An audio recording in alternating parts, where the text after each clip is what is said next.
હે guys, Uttarakhand travel સિરીઝનો અમારો બીજો બ્લોગ છે અને હું આજે પંચકેદારમાંથી એક મધમેશ્વરની વાત કરવા જઈ રહ્યો છું. અને આખી પંચકેદારની કહાની તે કહેવાનો છું કે શું છે. શોર્ટમાં જ કહી દઈશ એટલે બહુ ટાઈમ બાઈમ કંઈ જશે નહીં.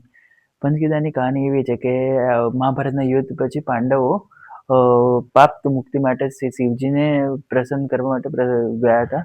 તો શિવજી એમનાથી નારાજ હતા તો છે ને એમને નંદી રૂપ લઈને કેદારનાથમાં એ જમીનમાં સમાઈ ગયા.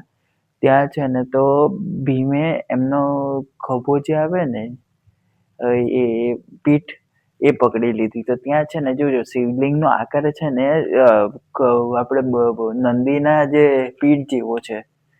તો એટલે શિવજી ત્યાંનો આકાર એવો છે શિવલિંગનો. ને બીજી 4 જગ્યાએ જે બીજા સ્વરૂપો પ્રગટ થયા એમાં મધમેશ્વરમાં એમનું નાભી, તુંગનાથમાં ભુજા, રુદ્રનાથમાં મુખ અને કલ્પેશ્વરમાં જટા. એમાંથી ખાલી એક કલ્પેશ્વર છે જે એમાં આપણે ટ્રેક કરવાનું આવતું નથી. બીજે બધે જ ટ્રેક છે. જેમ કે કેદારનાથમાં 16 થી 18 કિલોમીટરનો ટ્રેક છે, મધમેશ્વરમાં 16 કિલોમીટરનો ટ્રેક છે, તુંગનાથમાં 5 કિલોમીટર અને રુદ્રનાથમાં 22 કિલોમીટર.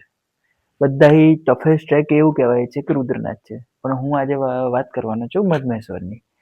તો મધમેશ્વર બહુ મસ્ત જગ્યા છે અને ત્યાંથી તમને ઇન્ડિયાની હાઈએસ્ટ પીકોમાં કહું ને તો ચોખંબા, નીલકંઠ અને મા નંદાદેવી દેખાશે. જેમાં નંદાદેવી ઇન્ડિયાની સેકન્ડ હાઈએસ્ટ પીક છે, 7,816 મીટર જેની હાઇટ છે. અને હવે ચલો આઇટનરીની વાત કરીએ તો તમારે હરિદ્વારથી પહેલાં બસ લેવાની થશે ઉખીમઠની. ઉખીમઠથી તમારે ટેક્સીમાં જવાનું થશે રાસી વિલેજ. રાસી વિલેજ તમે રોકાશો એ દિવસે. રાસી વિલેજથી તમારો ટ્રેક સ્ટાર્ટ થશે.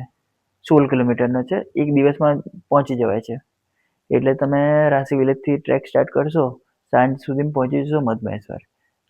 સંધ્યા આરતી મધમેશ્વરની લેશો પછી ત્યાં તો સ્ટે મળી જાય છે. એટલે તમે ત્યાં સ્ટે લઈને આરામ કરીને બીજા દિવસે સવારમાં બુઢા મધમેશ્વર જશો. બુઢા મધમેશ્વરથી છે ને તમને ચોખંબા પર્વત છે ને અને કેદાર પીકનો બહુ સારો વ્યૂ આવે છે. અને ચોખંબાનો જે વ્યૂ છે ને બહુ મસ્ત છે. ત્યાં છે ને લેક છે અને લેકમાં પ્રતિબિંબ આવી રહ્યો છે. અને મધમેશ્વરના ટ્રેકમાં એક લાઈન લખેલી છે, એ ધરતીમાં ક્યાંય સ્વર્ગ જોવો ને તો એકવાર મધમેશ્વર આવો. અને જવાય એવું છે, બહુ સારું છે.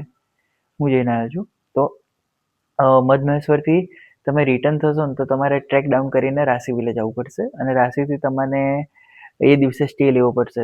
કાં તો જો તમે રાસીમાં લો તો ઠીક છે, ના લો તો તમે ઉખીમઠમાં લઈ લેજો. 200 રૂપિયાની જે ટેક્સી થશે ઉખીમઠ રાસીથી ઉખીમઠની, તો ઉખીમઠ આવીને ઉખીમઠ GMVમાં લઈ લો. હા, અને ઉખીમઠ જાઓ છો તો ઉખીમઠમાં છે ને ઓમકારેશ્વર ટેમ્પલમાં દર્શન કરવાનું ભૂલતા નહીં. કારણ કે જ્યારે શીતકાલીન સમય છે, જેમ કે વિન્ટરમાં ને એનામાં કેદારનાથની અને મધમેશ્વરની ડોલી છે ને ઉખીમઠમાં રહે છે, ઓમકારેશ્વર ટેમ્પલમાં. એટલે તો એ કરવાનું ભૂલાય નહીં. એટલે ત્યાં જવાનું, દર્શન કરીને પછી તમે એ દિવસે ઉખીમઠ સ્ટે લીધો છે. બીજા દિવસે તમે નીકળશો ત્યાંથી ઋષિકેશ માટે કે હરિદ્વાર માટે.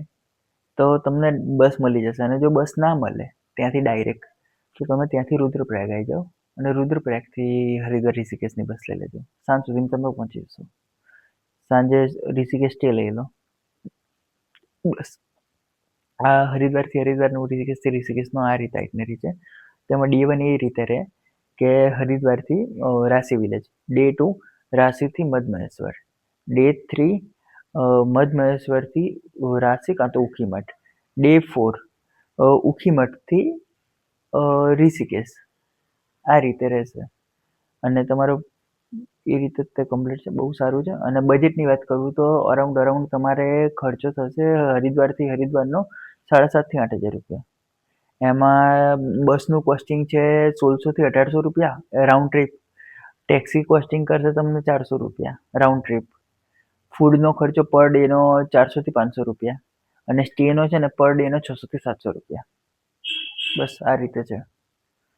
તો હું છે ને એમ તો નીચે ડિસ્ક્રિપ્શનમાં આખું આઇટનરી કમ્પ્લીટ લખીને દઈ દઈશ, એ જોઈ લેજો.